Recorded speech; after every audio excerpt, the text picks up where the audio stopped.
I think what has taken place today, I really think that you would have served yourself much better, and please don't think I'm lecturing, if when you were asked if we were consulted, a simple no, just as you said no to yielding, would have sufficed.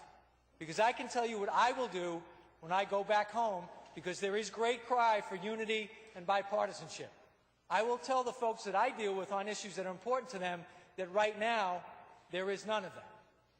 There are no joint negotiations. There are no public leaders' meetings. There is no deliberation the way everyone has talked about. And fortunately, I have credibility in my area, not only in my own district, but across our region on a number of issues, and can say that when we speak right now, it's not with one voice.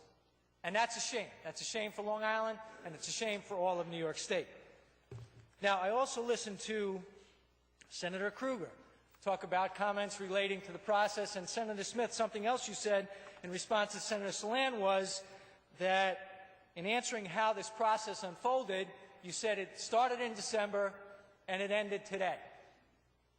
And I think what I would highlight, other than a lot of the things my colleagues have discussed, the taxes are one thing, the assessments are another thing, but there is absolutely nothing creative, nothing innovative, nothing new, and nothing original.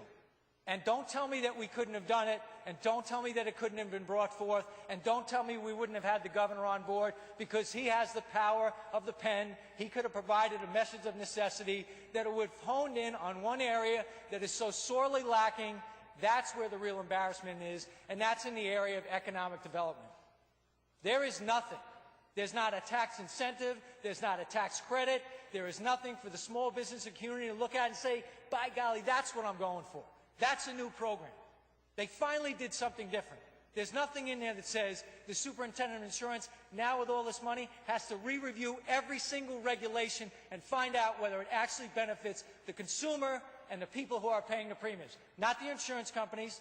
There's nothing like that for the health department. There's nothing like that for the tax department. And that's where I think the real failure is. Because if we are going to make change, now is the time to make it. Those are the areas to make it. And we should be holding our agency's feet to the fire.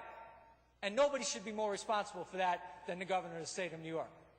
So to Majority Leader Smith, in terms of bipartisanship, we have a lot of room for improvement.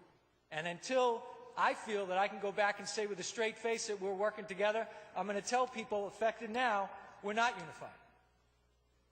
And we're going to have to advocate positions, and if they are different, so be it. I understand that. I respect it. But I don't think it's fair to go out to the public and say that somehow we're involved. And look, we're not involved. That's okay. Not the way it should be done in my estimation, but we should be at least straightforward and say, we did this on our own. We're either going to sink or we're going to swim in relation to that. So I'll work on the plan, but you have to work.